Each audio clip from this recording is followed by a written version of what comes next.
This is one of my favorite cups. Jen got this for me, I think for Father's Day, but it's got Jackson, Jen, Lily, and Jeff. Like hunting, I'm holding Lily right there. So my favorite coffee mugs, by the way. Just Dylan and I got in from hunting right now and need some coffee, so. Recharge, brother. Always nice when Dylan comes in the stand because he's always got a thermos of coffee. So I had 2 chugs when I was out there and it took the chill off. You guys are planning your rutcation. A lot of you have already had it planned and we'll talk about that. If you still have a choice, if where you work is flexible, a lot of places are. I know a lot of people get on there and say, you know, I have to put in for my vacation in February, and I get that there's a small percentage of you that do that, but that's not the norm. You got to remember that.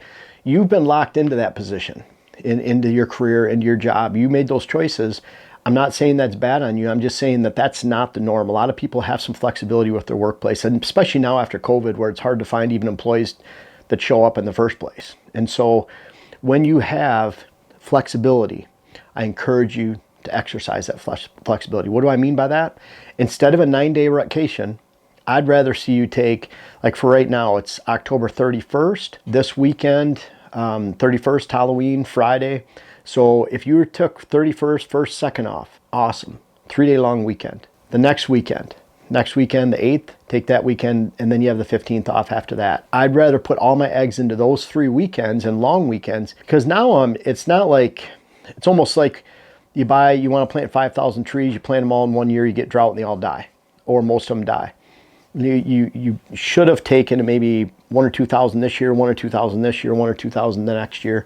Maybe you have all the resources, the time and money, you really don't care. You're just going to do 5,000, and if they all die, you'll do it again next year. But most of us can't do that. I don't want to spend the time or the money to do that. So when it comes to your rutcation, I'd rather see you take advantage of those 3 weekends, because then you get a little bit of pre-rut, you get a little bit of peak rut, and you get a little bit of post-rut. What that also does is it spreads out the bucks that you will be exposed to. Because if you don't have mature bucks on your property during the pre-rut, you likely will during the peak rut or post. Maybe you have great mature bucks in the pre-rut that are going to be gone in the peak rut because either someone shoots them or they're gone over to your neighbors for a while. So by spreading out, not only do you look at it like this could be great weather one weekend, not the next. You're not just putting all your eggs into one basket, but you get to experience all 3 phases of the rut, which also exposes you to 3 different types of mature bucks that could be core bucks, non-bucks that are from the area. So long weekends, always best. Think about this. You know, I hunt for a living. You know, I'm in the hunting industry. It's part of what I do for career, passion, love of, you know, just being a hunter. And I think, you know, going down to Kentucky, we've taken a 5-day hunt, 6-day hunt in the last couple of years. That's a guided thing. Dylan and I, we went to a guided thing through the Quiet Cat organization. Back in the day, we hunted 4 days and we left. I think it was a 5-day hunt. We left a day early because we got stuff to do. Yep. And then in the past, I hunted 7 days one time. Other than that, I hunt 3-4 days at the most because I hunt the weather. And that's what always worked around my flexibility, home, work, everything. I had a really hard time being gone for a week. And so that helped me manage my sits better too. Cheat to the weather. So if Friday is a better weather day, awesome. Go Thursday night, hunt Friday, Saturday, Sunday, you made the best choice. But if Friday's a bad weather day and you can't wait to go, so you go Thursday anyways, and you could have just pushed it back to Monday, that's that flexibility I'm talking about with a lot of careers and locations where you work.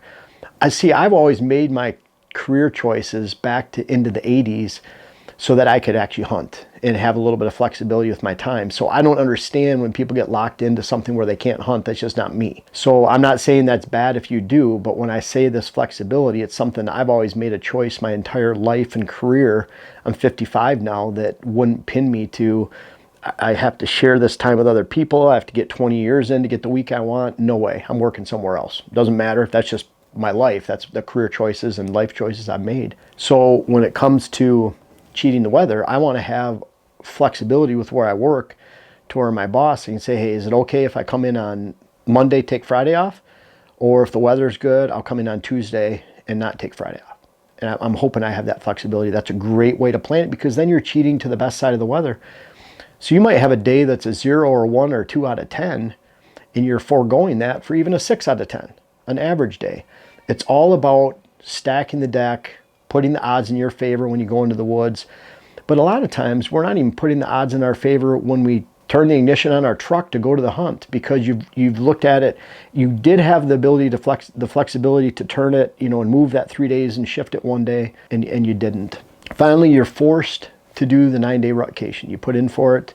And it might not even be a job. It might be just family, timing, everything you have. Dylan's going to have a baby here pretty soon. So, in fact, we got to wrap up this video because you got to get going. We can't take extra time right now. This is our last filming. I know. Before baby. So yeah, it's pretty awesome though. So your rutcation, I mean, you're not taking a week and going somewhere right now. No, this is the first year that I'm not a ping pong ball all over the place, filming and hunting. And it's actually been, you've enjoyed it, right? I've enjoyed it, yeah. It's been awesome, but it just feels weird just hunting Wisconsin. Has felt really weird. Usually I'm already thinking about, I don't know if you're the same way. I'm in one sit and I'm already thinking about the next one and the one after that and the one after that. And should I sit? Where should I sit? What's the wind doing here, there, checking weather. Everywhere. Which is why you have cameras at 5 properties in Wisconsin. For sure. It's like you can't think about other states and other locations. You're thinking about, well, where can I go on this property, this property? Thinking about all these properties like they're different little adventure states. Right? Yeah. So a lot of times you're forced to do this 9-day rutcation. Dylan's been not forced, but he's had these windows to hunt in. And so what do you do with those? Well, I'm not saying that you should totally sit out, but what the problem is that people say, well, I've shot deer on bad days. Well, good for you. That doesn't happen to everybody. That's like saying we just chose to rest our starting quarterback because he needed a day off. So we were playing, our state rival, but we chose to rest him just, for the heck of it. No, you'd put your best foot forward. And that's what I'm saying. It's like, you always put your best foot forward. And the best foot forward to me is choosing the best days to hunt. And so when you have your 9-day rutcation, I'm specifically looking at the weather, and I'm hunting my best stands and the best weather days. I'm hunting my worst stands if I really have to go sit in the woods somewhere because I feel like it's a rut and anything could happen at any time. I'm choosing my worst stands. And so you're just trying to do your best to manage that entire 9 days, 7 days, 5 days, whatever you have off, and make really good decisions to maximize your rutcation. And with that, in that rutcation, I'm looking at it my buddy Carl, he used to come up and hunt with me from Georgia. He'd hunt 9 days. He'd get up there on a Friday night and then hunt Saturday through the following Sunday. So that's 9 days. He'd have the weather like this. Down here you'd have a really good day, some really bad days right in here. Then you'd have a great day up here. Then you'd have another bad day or medium day, and then you'd have a great day. So you're really focusing on these times. And you know what Carl did a couple times during here in his 9-day rut? He'd look at it we had 195 acres to hunt, but there's both of us hunting during that rut. We're trying to hunt and maximize every day. So imagine the complexity of we don't want to burn out stands. Some of you hunt the same stand. Some of you are hunting 20 acres, 30 acres, but even on almost 200 acres with 23 stands, there's only so many southeast wind stands you have. There's only so many northwest wind stands. You find by the 3rd, 4th, 5th day, you're burning out stands. You're burning out locations, and your probability of shooting a mature buck just keeps going down. So Carl would actually go play pool for the day. He'd go to the bar, he'd have a good lunch, hang out, play some pool, just enjoy the day knowing that we're not damaging our property and damaging a great stand for this sit, or that sit. You're just planning ahead and being smart, whether you sit in an off-the-wall stand. And we know deer hunt enough that the off-the-wall stand, there's a 1% chance that something could walk by. But do I want to go sit in the rain when it's 38 degrees all day for a 1% chance? Probably not. Because we know hunting enough, we know they're not moving. We'd rather just let that area, what if we spook something going in? What if we spook something going out because they're bedded down and we don't see them, we don't know where they're at? And now we just ruin that stand for 2 days later when it's a high of 28, it's blue sky, and all the conditions have cleared. So I really like to manage that if you're forced to do that. And then Dylan, you had a couple other tips. Yeah, you really did hammer home one of the ones that I didn't know was going to be on the list here, but one thing that I would encourage people to think about is think about the land that you're hunting like a sanctuary as you're hunting it throughout your rutcation. So you don't go for broke, you go right in the middle of your property on day one. You know, this kind of expands on what you're talking about here. But the whole time that you're hunting, think about where you're blowing your wind, how you're accessing. Think about the spider web of scent that you're leaving on the ground getting in these stands. And realize that, you know, maybe your neighbors are doing a similar rutcation. I would almost guarantee that they're not thinking about it that way. And it's not a slam on hunters. A lot of times you say the average guy. Well, the average guy isn't thinking about this stuff. Right. Don't be the average guy, and you won't be the one that's, you know, going home with an empty tag. Yep. You'll consistently shoot deer. Think about your property like a sanctuary. Let your property get better as the surrounding properties in a deer's eyes get worse. And let's say you have 2 main bedding areas. We won't even talk about the size of the property. Let's say you have 2 main bedding areas. Well, if you're going in all for broke, wait till day 7 and 8 out of an 8-day rutcation. Go in there and hunt this bedding area. You know you just destroyed it. Go over and hunt this one. Those be your last sits. How many people, Dylan, do you think blow out their property on the first day or 2 days of a rutcation? Oh, I used to do it. Yeah, I think a lot of people used to do that, and I think think a lot of people, meaning like 80%. Oh yeah, and I just don't think that they're putting that thought into the havoc that they're wreaking by going a little too invasive, you know, and maybe they don't even think about it as being invasive. They're just not putting that thought into, well, I bumped this deer out of here. When's it going to come back? When is it going to be comfortable? When are does going to come back and be comfortable? That the bucks are going to be here seeking, you know. It's embrace the stress. Yeah. And what I mean by that is, I remember my buddy Tim and I, we hunted down in Wisconsin for a really close friend of mine, Tim Glover, up in the UP of Michigan. We would go down to Wisconsin, and literally we're calling family, because at that time you had to look up on dial-up internet. We'd look at weather.com, weatherchannel.com, and they'd still give us 72-hour wind forecast, no different than all these weather services do right now. And we're literally on the way down. Okay, what's it going to be?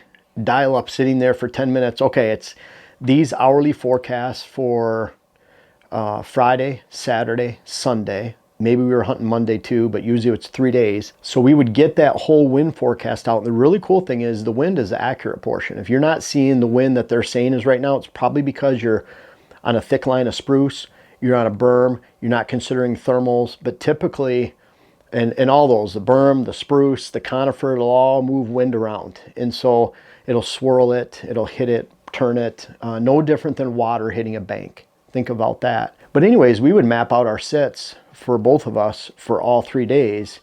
Okay, we're going to sit in these 2 locations, these 2 locations, these 2 locations. You might flip for the stands, but the bottom line is we had our whole map hunted out, or planned out.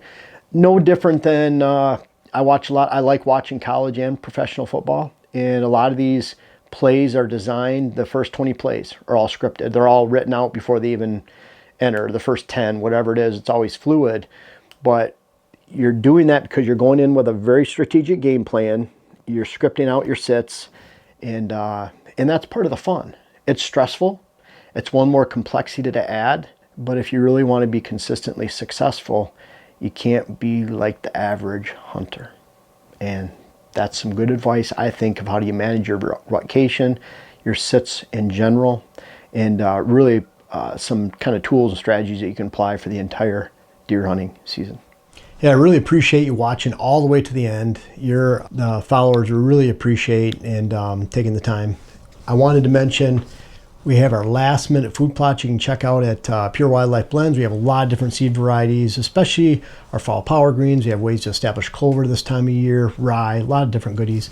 We also have our client visits. We've already started scheduling for this year, December through next August. So there's 5 of us going to client properties. Make sure you check that out.